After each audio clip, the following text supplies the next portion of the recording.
শুভ সকাল বন্ধুরা, welcome back to my channel বুটি লাইফস্টাইল। কেমন আছো তোমরা সবাই? আশা করি সবাই খুব ভালো আছো। আর আমি তো একদম বিন্দাস আছি। এখন বাজে সকালে 8টা মতন, আর আজকে সমস্ত কাজ সারা হয়ে গেছে আমার সকাল সকাল। তাই ভাবলাম যে সকাল সকাল কাজ যখন সারা হয়ে গেছে তাহলে পুজোটা দিয়ে দিই। আর দেখো, পুজো হয়েও গেছিলো, তাই তোমাদের সাথে একবার শেয়ার করে দিলাম। আর ভগবানের দর্শনটাও হয়ে গেল তোমাদের সকাল সকাল।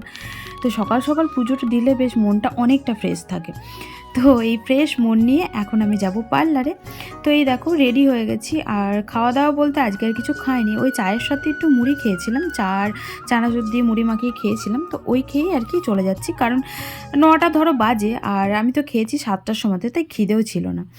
আর এসি একটু কাজবাজ করার পর নিজের একটুখানি যত্ন নিতে শুরু করে দিলাম। মানে অনেক দিন আগে আমি করেছিলাম ট্যান, আর মুখটা না অনেকটা ট্যান পড়ে গেছিলো। মন মেজাজ খারাপ ছিল, তাই নিজের খুব একটা যত্নও নিতে পারিনি। তারপর দেখলাম যে মন খারাপ করে কোনো লাভ নেই, বুঝলে? কারণ মন খারাপ হলে না নিজেরই মন খারাপ হবে, কারণ আশেপাশে মানুষজনের কিন্তু কিচ্ছু আসে যাবে না।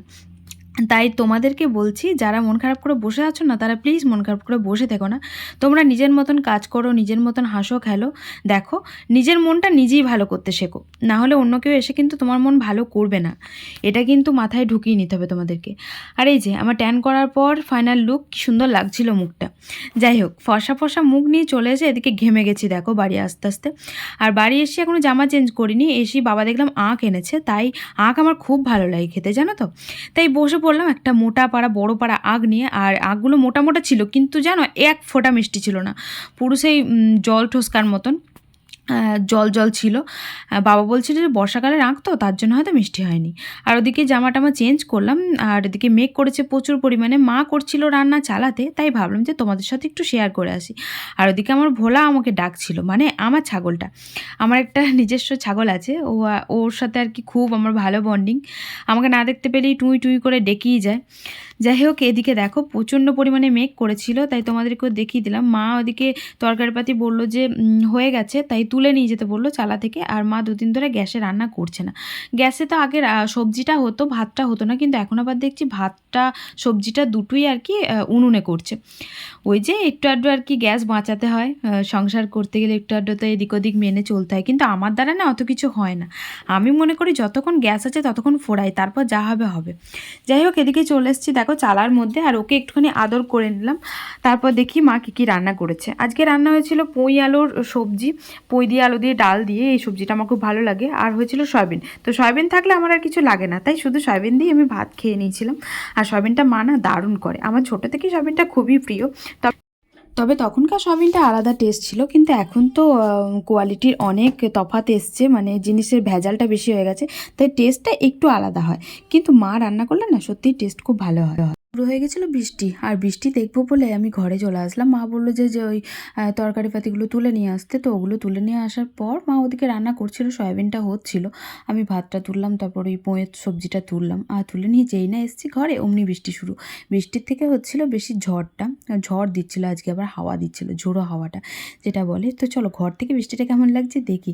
তো এই যে জানলা ধারে এসে না এত সুন্দর লাগছিল, আর অনেকটা জোরে বৃষ্টি শুরু হয়ে গেছে, তাই ভাবলাম যে তোমাদের সাথে একটু শেয়ার করি। আর বৃষ্টি হলে না মনটা আমার খুব খারাপ হয়ে যায়, জানো।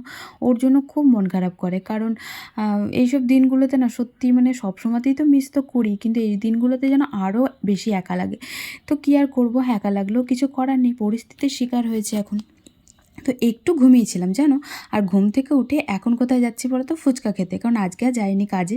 কারণ ওই যে বললাম মনটা খুব একটা ভালো ছিল না, আর কাজ করলে অবশ্য মন আমার ভালো হয়ে যায়, কিন্তু আজ শরীরেও পারছিল না, গায়ে হাতে প্রচণ্ড ব্যথা করছিল। তাই ভাবলাম যে একটা দিন না হয় রেস্ট নিই। তো রেস্ট নিলে এমন কিছু হবে না, তাই না? শরীরটাকেও তো দেখতে হবে, নিজের শরীরটা যদি না পারে তো কী করে করবো বলো। তো তাই আর কি আজকের দিনটা রেস্ট নিলাম। আর দেখছি যে অনেক দিন ধরে ফুচকাও খাওয়া হয় না, কাজ করে, কাজের জন্য তো টাইমই পাই না। তাই ভাবলাম যে যাই তাহলে আজকে একটু ফুচকা খেয়ে আসি। বৃহস্পতিবারে অবশ্য যাবো ভেবেছিলাম, কিন্তু সন্ধ্যে থেকে বৃষ্টি শুরু হয়ে গেছিলো, তাই বৃহস্পতিবারে কোথাও বেরোয়নি। আর আমি আর বোন এখন চলে এসেছি এই যে আমাদের পাড়াতেই কালীতলার মধ্যে বসে এই আর কি দাদাটা। তো এটা আমাদের নিজস্ব আর কি, আমাদের নিজের লোকই হয়, আমাদের আত্মীয়, আমার শ্বশুরবাড়ির সম্পর্কে। তো চলো ফুচকা খেয়ে চলে যাবো বাড়ি। আর চলে এসেছিলাম বাড়ি, আর বাড়ি এসে এখন বাজে হচ্ছে 10টা মতন। তো বাড়িতে ফালতু, ফালতু বসেই আছি। তাই ভাবলাম অনেক কটা জামাকাপড় না জড়ো হয়ে গেছিলো। ভাঁজ করা আর হয়নি। তাই ভাবলাম যে ভাঁজ-টাজ করে নিই। আর ওই যে মাসির বাড়িতে গেছিলাম ওই জিনিসপত্রগুলো কাচা হয়েছিল, ওগুলোও ভাঁজ করা হয়নি। আবার নিজস্ব কিছু জামা কাপড় ছিল সেগুলো পড়েছিল অনেকদিন ধরে, ভাঁজ-টাজ করা হয়নি। তো মাসির বাড়ি গেছিলাম, অগোছালো হয়েছিল ঘরটা। তাই তারপর থেকে আর কিছুই আর কি করিনি ঘরের মধ্যে। তাই ভাবলাম যে আজকে যখন টাইম আছে, আজকে যখন বসেই আছি বাড়িতে, মায়ের সাথে গল্প করছিলাম। মা, আমি, দিদা, বোন সবাই মিলে। আর ফ্যামিলির সাথে না কিছু, কিছু দিন টাইম কাটাতে দেখবা খুব ভালো লাগে। তো তাই আর কি করছিলাম, ওদের সাথে কথা বলছিলাম। তাই মোবাইলের দিকে অত ধ্যান ছিল না। তবে দেখলাম যে থাক তাহলে ওরা চলে গেল, বোন চলে গেল ঘরে। তাই এই কটা গোছাতে এলাম। তো চলো আজকের মতন টাটা, গুড নাইট।